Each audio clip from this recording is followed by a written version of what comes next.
Who are our favorite flex plays and deep sleepers for our Week 17 fantasy football lineups? And why do we like two Cowboys so much with our PrizePicks picks of the week? It's time to break it down as we close the week on Locked On Fantasy Football. You are Locked On Fantasy, your daily NFL fantasy podcast. Part of the Locked On Podcast Network. Your team every day.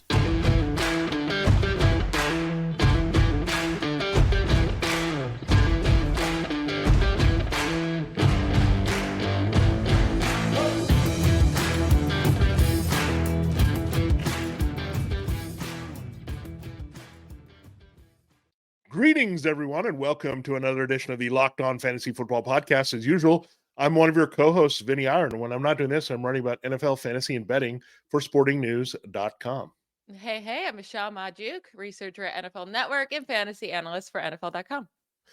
All right, Michelle, we've reached the end of Week 17. For many of you, this is the seasonal fantasy football championship. Some of you in different leagues playing the semifinal round. Either way, it's very important, and you might have some holes to fill here. So we're going to look at those spots here, especially for many of you playing in leagues with a flex position. We'll look there, and then deep sleepers. These are guys that, look, there's a lot of injury attrition. I can speak to it myself. Quarterbacks are dropping like flies. New guys are starting every week. So you might be hurting there. You might be hurting at wide receiver, where there's some questionable guys and some injuries, like not having Amari Cooper there on Thursday night. So there's a lot of things that we need to sort through there. We'll get into those here on the show. We're Locked On Fantasy Football, your destination to become the smartest fantasy football player in your league. We're part of Locked On Podcast Network, your team every day, your fantasy football team every day. Thanks again for making us your first listen. This episode is brought to you by LinkedIn Jobs. LinkedIn Jobs helps you find the qualified candidates you want to talk to faster. Post your job for free at linkedin.com/LockedOnNFL. That's linkedin.com/LockedOnNFL to post your job for free. Terms and conditions do apply.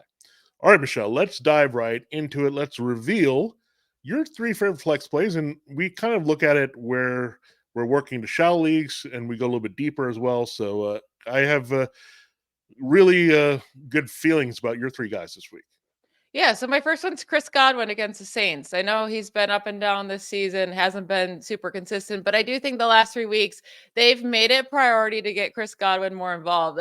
I don't think it's a coincidence that in week 13, when he had his season low 3 targets, 0 receptions, and after that game, the coach is like, yeah, we need to get Chris Godwin more involved. And then after that, it's been 11 targets, 12 targets, 10 targets. Like they actually did what they said they're going to do. And you have to have a guy in your lineup when he's getting that kind of volume. And I like this matchup for him against the Saints because for whatever reason, I mean, not for whatever reason, Mike Evans is very, very good. The Saints like to focus in on stopping Mike Evans. They've held him to 70 or actually just fewer than 70 receiving yards. And each of their last 9 matchups, they've held Mike Evans. And I think that happened last game, right? They're putting the focus in on him. That made Baker Mayfield shift to Godwin. And in that game, Godwin led the Buccaneers with 11 targets, 8 receptions, and 114 yards in that game. I just imagine Chris Godwin's going to get another double-digit target share, and that should turn into some nice volume for him. My next one's Terry McLaurin, a guy I've not bet on at all this year, but he gets a new quarterback, and that changes a lot of things, right? Sam Howell he did not have the connection with Terry McLaurin whatsoever, but Jacoby Brissett comes in for like 5 seconds. They played 21 snaps together, right? Brissett and McLaurin over the last 2 weeks.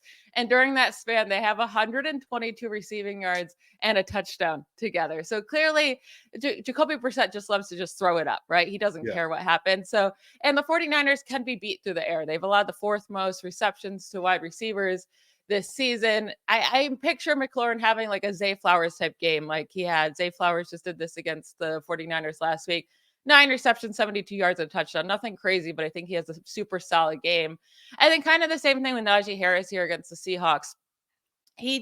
He's not going to give you that 30-point performance, right? He doesn't have that kind of upside, but I think he's going to be super, super solid this week and very, very safe because the Seahawks defense has been really bad at stopping the run. I mean, since week 8, they're allowing nearly 158 rushing yards per game during that span, giving up the 3rd most fantasy points per game to running backs as well during that span. And Najee, he got a season high 19 carries last week. I think he's going to get that kind of volume again with Mason Rudolph back there, which Mason Rudolph does open up some things for the offense. He gets the goal line carries. So I really like Najee Harris in this matchup as well. Yeah, I mean, Najee Harris is right outside, I think, RB2 rankings according to consensus, but I think that's underrating him. He's going to be a big part of what they do in Seattle. I mean, what do you love about Jacoby Brissett and really about any of these veteran quarterbacks? They're like, we got to get the number one receiver involved no matter what, right? They're going to throw to them. They also understand, hey, he could be covered, but we want to give him a shot to make a play, go up and make a play, right? Where these younger quarterbacks are like, oh, do I want to force into coverage? I don't want to make a turnover. Where Jacoby Brissett is fearless, and I like that. You saw that really. If you look the past couple of years, Amari Cooper was a big deal in Cleveland because of him just targeting him like nuts. So I like that. And Chris Godwin, I think they've tried to figure out his role here post Tom Brady, right? And I think overall, I want a lot of the Bucs this week because I think they're going to be motivated because they can win the division. They can prove they're a better team than the Saints through and through, eliminate the Saints essentially here. So I think they'll be motivated at home. They played really well, right? If you look at their fire from last week, they were just on top of it and really focusing against the Jaguars. So I think you'll see that type of team again, and that's going to be good for all their fantasy assets. Now, a team that woke up offensively all of a sudden last week, they'd been doing nothing. Bryce Young actually looked really good. He finished as a top 12 QB. The Panthers, and they really found their true passing game here. Maybe the one that we've been waiting for all season with their veterans, right? Where you have Adam Thielen kind of working the slot, a DJ Chark in there making plays and getting downfield. Of all games, he went off in that one, coming back out of nowhere. So I think they wanted a lot of Thielen and Chark, but it's been hard because Chark has been hurt. They didn't want to maybe rush Jonathan Mingo, and they also don't want to play Terrace Marshall. So when Chark was on the field, it was a big difference. He had two veterans. It is a revenge game for Chark, but I'll say this. He gets a little tougher matchup against Tyson Campbell this week, while Thielen has a better matchup definitely in the slot. So you can definitely throw to him quite a bit there if you're Bryce Young, and I do like him to come through. And look, it's been up and down for Thielen, right? He was really red hot, ridiculous numbers out of the gate, then he kind of disappeared and cooled off, but he's kind of resurfaced of late, right, as this team's got a little bit better with the interim coach. So look, I like Thielen. There's probably going to be a lot of volume in this game. I think the Jaguars are going to come out and do some damage here. So I'm going there. Now, this player is based on two injuries. Now, I know you guys have been really disappointed because this guy came out like fire, and Devin Achan was awesome, right? He was can't miss. He's going to get 4 touches, and he's going to turn that to like 200 yards and 3 touchdowns. Okay, I'm exaggerating, but that's what was happening, right? But he's cooled off. His usage has not been there. But a couple of factors in this game. Jalen Waddle is going to try to play through this ankle sprain. I don't know how. I just don't see him being effective, right? I think that's a little bit rushed against the Ravens. So there's that. Other thing is Raheem Mostert's a little bit banged up. He's going to play. He's expected to play. They're kind of resting him with a knee and ankle injury, but there should be reason to play Achan a little bit more this week, right? He's going to be your best source to move the ball against the Ravens because their secondary is tough. They're probably going to be on Tyreek Hill deep, so some of the underneath stuff is going to be open. So Devin Achan, again, I've said this before, when Waddle has been banged up or out of the lineup, Achan seems to be their next playmaker, right, after Tyreek Hill and right there with Raheem Mostert. So I do like Achan this week. And then it's a guy I'm taking a shot of on, however you like to say it. I love saying this because his name is Jameson Williams against the Cowboys. Now, you look at their coverage one-on-one, what do we see? They can give up these long plays. We saw it against the Seahawks with DK Metcalf just running beyond the defense. They're going to find one-on-ones with Jameson Williams in this game. They've slowly got him more involved. They know they need to get him as a factor in the playoffs. They're going to the playoffs. They need to get him going. So Jameson Williams, I think, explodes for a big play this one. It only takes one play with him or Achan to get the flex value done. Yeah, I really thought about putting both Achan and Jameson Williams as my favorite flex plays as well. With Achan, I do think it's so important that this Dolphins offense gets him more involved, especially in this matchup. Get those big splash plays. Also, they are feeding Mostert way more than they should be. Like, he's super important to their offense as well. You need to keep him healthy. He's dealing with a lot of I just feel like he's always banged up, right? That's Mostert throughout his entire career, and he's older. You need Mostert and Achan during the playoffs. Like, you need both of those guys. So they should definitely get him more involved in this game. With Jameson Williams, he should be so much better than he is. It doesn't really make sense. He was so good at school, put up massive numbers at Alabama, and now he's in this amazing offense with Amon-Ra St. Brown that takes away so much of the focus on defense, with Sam Laporta that's doing well. Like, it doesn't make sense that Jameson Williams isn't just always making huge plays. It should happen more. So I'm just waiting for that breakout. That's why I didn't end up putting him, but I do like that pick by you here. Yeah, I think part of it is Jared Goff plays more like a younger quarterback sometimes, right? Just let it rip. Or he's like Derek Carr in that sense, right? Just let it rip Oh, sometimes. Don't don't be be so mean to Goff like that. He's not no Derek Carr. but sometimes they're tentative to throw, like if a guy's covered, right? And for Goff, for that to happen, he needs one-on-one, and the one-on-one is going to happen this week. So that's the bottom line. If it's zone, he's going to do what? He's going to throw a lot to Sam Laporta, and he's going to throw a lot to Amon-Ra St. Brown. We've seen it going back to Los Angeles, right? Tyler Higbee, Cooper Kupp. This is what Jared Goff does.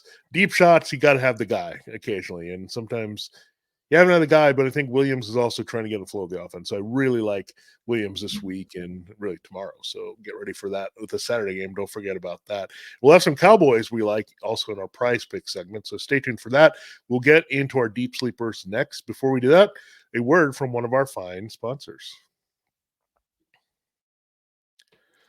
All right, this episode of Locked On Fantasy Football, as I told you at the top, brought to you by LinkedIn Jobs. Now, fantasy football team is a tight unit. It's a small business that you're trying to get all together and line up the right players that are going to help you succeed. Well, you're doing that in a different way with your small business in real life, and you want to still have the tight-knit team that puts together the winning lineup for you. When you're hiring for your small business, you want to have as many top-tier candidates as possible in interview. That's why you have to check out LinkedIn Jobs. LinkedIn Jobs has the tools to help find the right professionals for your team faster and for free. LinkedIn isn't just another job board. LinkedIn has a vast network of more than 1 billion professionals, which makes it the best place to hire. Hiring is easy when you have that many qualified candidates. It's so easy, in fact, that 86% of small businesses get a qualified candidate within 24 hours. LinkedIn knows that small businesses are wearing so many hats and might not have the time or resources to hire.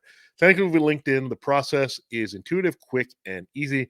They even have launched a feature that helps you write job descriptions, making the process even easier and quicker. It's easy to get in on LinkedIn Jobs as well. Post your job for free at linkedin.com/LockedOnNFL. It's linkedin.com/LockedOnNFL to post your job for free. Terms and conditions do apply.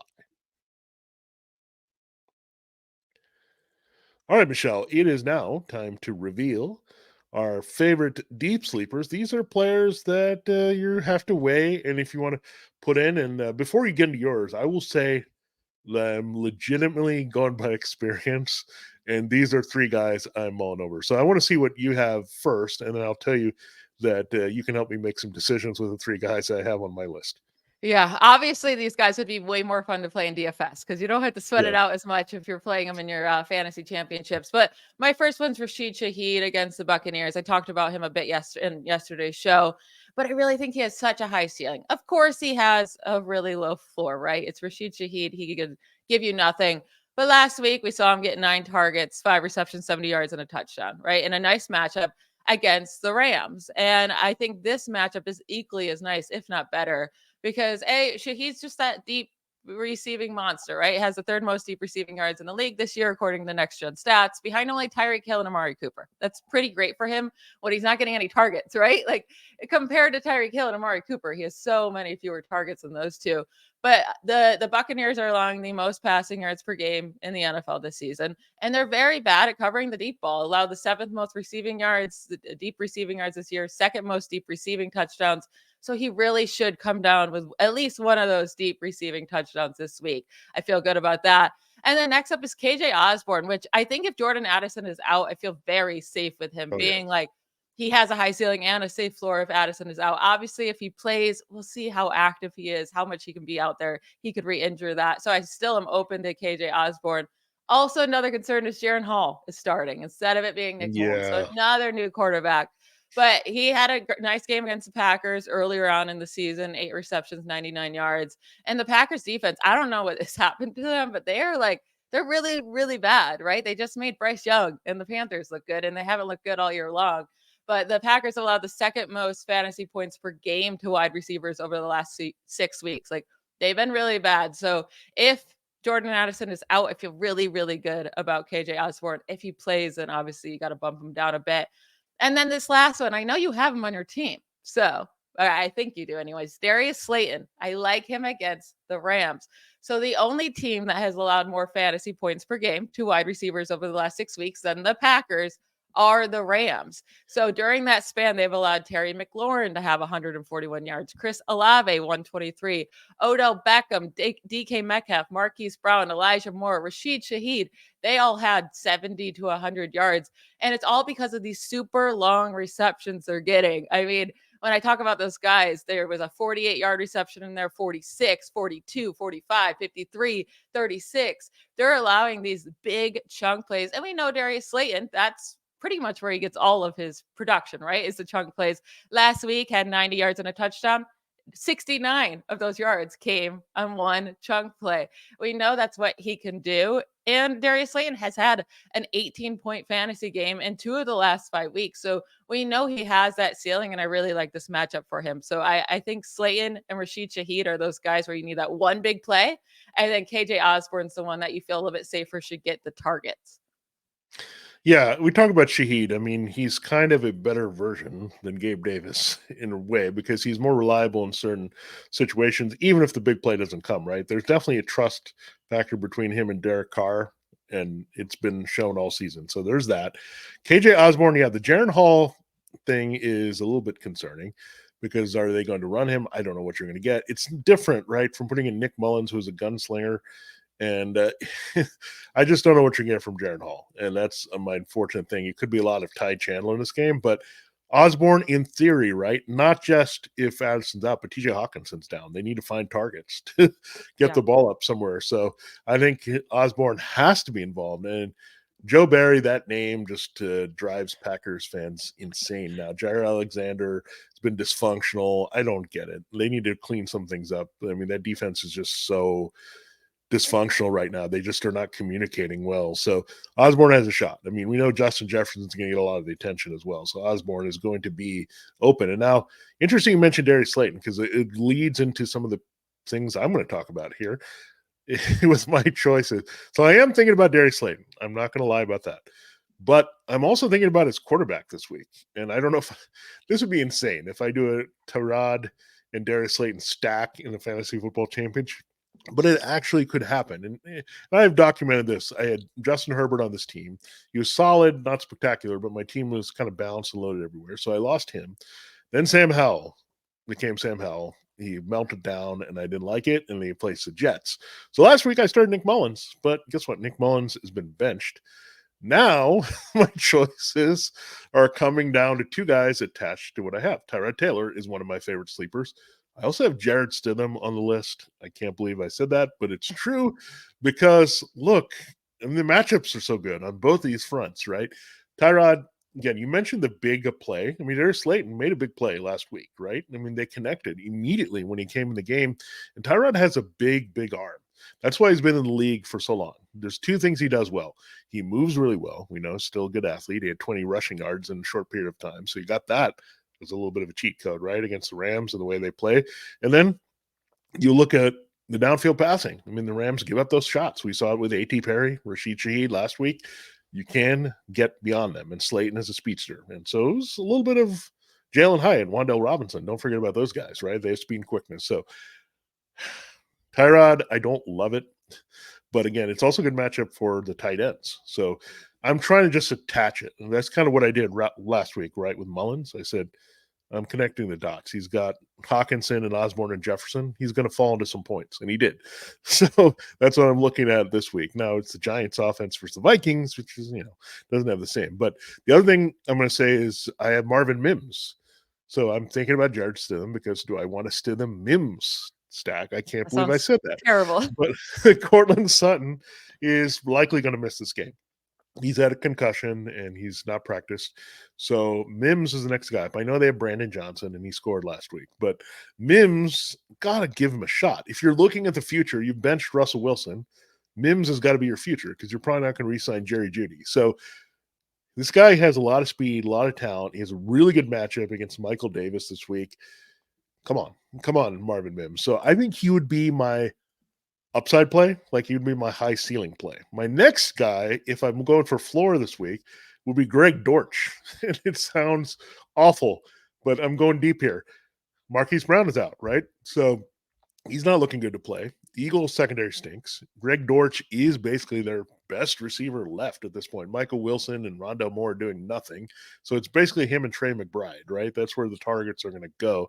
Dortch seems to resurface like this, right? When they need him, he comes through, especially. So watch the Kyler Murray, though. He's had an illness. He hasn't practiced. If it's Clayton Tune or something like that, I can't do it. But like if it's Kyler Murray, we know he loves himself some Dortch. So that's what I'm going forward. So again, Michelle, I know these are all my problems and I'm dumping them on everyone else, but but I'm trying to give you guys hope. There's, again, we do this a lot when we play NBA fantasy, right? When somebody's out, we plug in their guy or whatever. Baseball, we try to get the numbers. Well, you can do that in football too, as I've seen all these replacement guys, Osborn, all these people we've talked about have been really valuable in fantasy. Yeah, I think Tyrod Taylor is probably your best bet. Tyrod Taylor and Darius Slayton, that combo does not feel good. And I would much rather have it in DFS, right? And Marvin Mims is a great DFS play this week for the reasons you brought up. And I love that. I would not trust him in my fantasy championships, but he would be a fantastic DFS cheap play where he's getting the opportunity in an amazing matchup. And if Sean Payton just would play him, right? That would be fantastic. But we'll get into our favorite prize picks of the week. So if you're out of your fantasy championship and you don't have any fantasy to play, you can play daily fantasy, and that's a lot of fun as well. We'll get into that in our final segment. But first, let's hear from a couple of our sponsors. Why root for your team on an empty stomach? Order on DoorDash and save on football watch party favorites. Order pizza, wings, soda, burgers, or even just buns on DoorDash and get it all delivered without missing the game. You can get 50% off up to a $10 value when you spend $15 or more on your first order when you download the DoorDash app and enter code LOCKED23. If you're like me, I know when I'm watching football, I always crave me some Taco Bell. I don't know why. And White Claws. Those are my two things.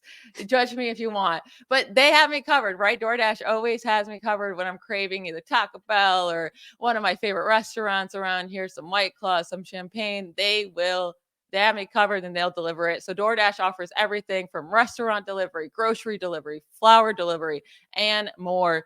Don't forget to use LOCKED23 for 50% off up to a $10 value on your first order when you download the DoorDash app and spend $15 or more. Subject to change and terms do apply. This episode of Locked On Fantasy Football is also brought to you by FanDuel. Snap into action this NFL season with FanDuel, America's #1 sportsbook. Right now, new customers can get $150 in bonus bets with any winning $5 money bet line. That's $150 if your team wins. So all you have to do, look at the schedule, find a team that you are most confident to win this week, right? It's like, let's say you feel really confident that the 49ers are going to beat the Commanders in week 17, like I do. All you do is place that $5 money bet line on the 49ers. And if the 49ers win, you get $150 in bonus bets.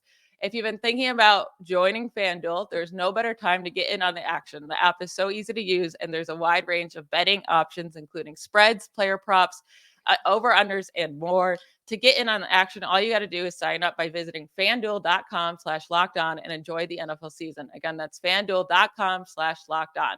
FanDuel, official partner of the NFL. All right, Vinny, as you said, we have some Cowboys here we're interested in this week. I'll give you your chance to give me your 3 favorite prize picks of the week. Yeah, I'm going to start with that Cowboy. And I've talked about this before. The Lions give up the most rushing yards on average to quarterbacks. It did not work at all with Russell Wilson a couple weeks ago. Obviously, we did not play Nick Mullins, the statue, last week with this data. But Dak Prescott has been pretty consistent, getting around 20 rushing yards per game or more this season. And you look at the Lions, it's the way they play a little bit, give up some spaces there. The number for him on PrizePicks is at 16.5, so it's very manageable.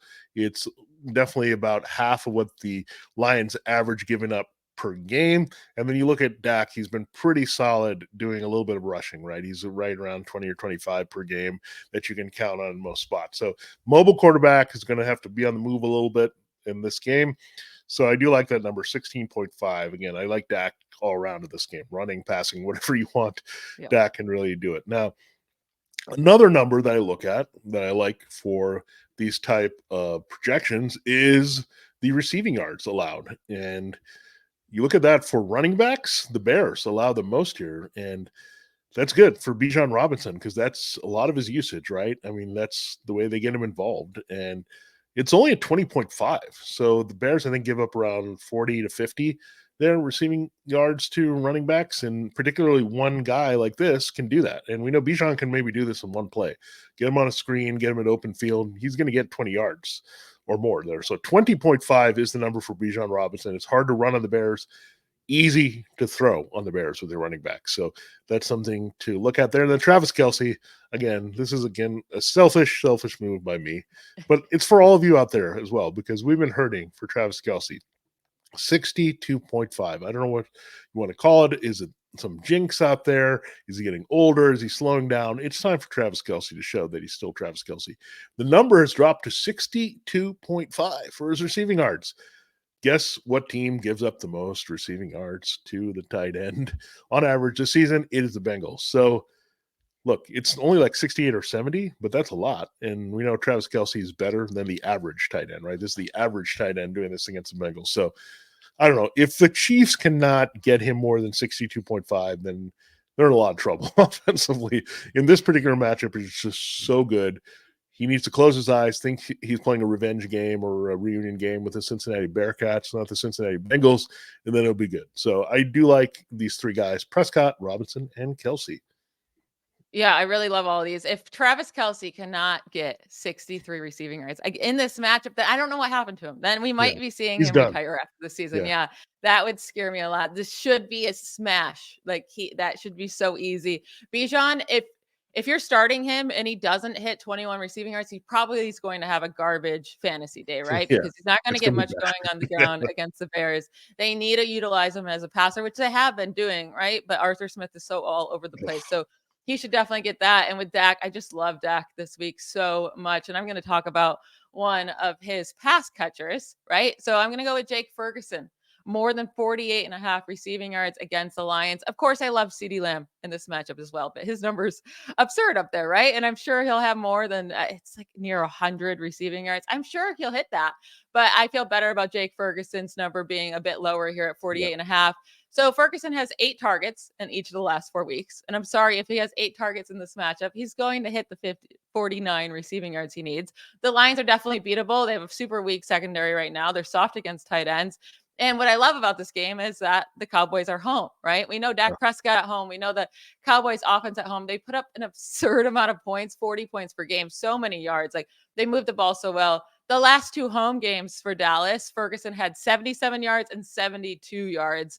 So I think this is going to be a great game for Dak Prescott, CeeDee Lamb, and Jake Ferguson. And I'm sure Brandon Cooks will get his as well. But I definitely think Jake Ferguson will hit more than 48.5 receiving yards.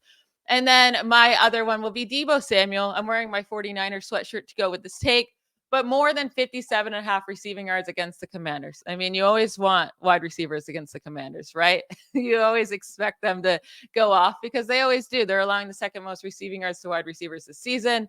Also, the Commanders have allowed the 4th most yards after catch per reception this season, which we know is Deebo Samuel's specialty, right? So Deebo has actually not had 50 receiving yards in either of the last 2 games. So this is why this number is a little bit lower, because he hasn't been doing it. But we know last week against the Ravens, I mean, he had 12 targets. It's just the Ravens were I figured they would be really good at stopping Deebo Samuel. I didn't know they would be that dominant of a defense overall, but I did think they had the right skill set on defense to stop Deebo.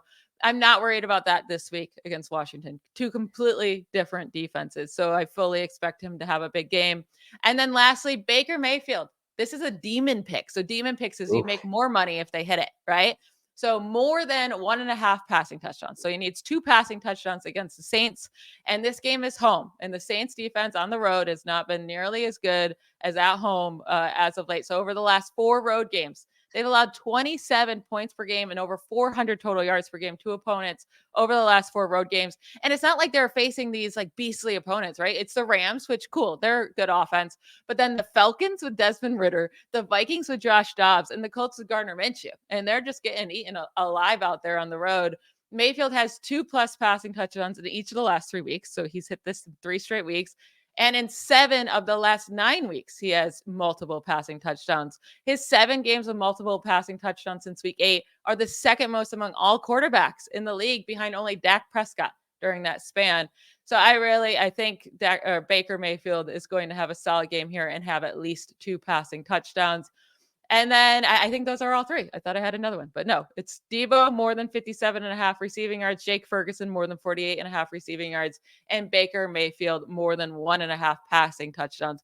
Demon pick.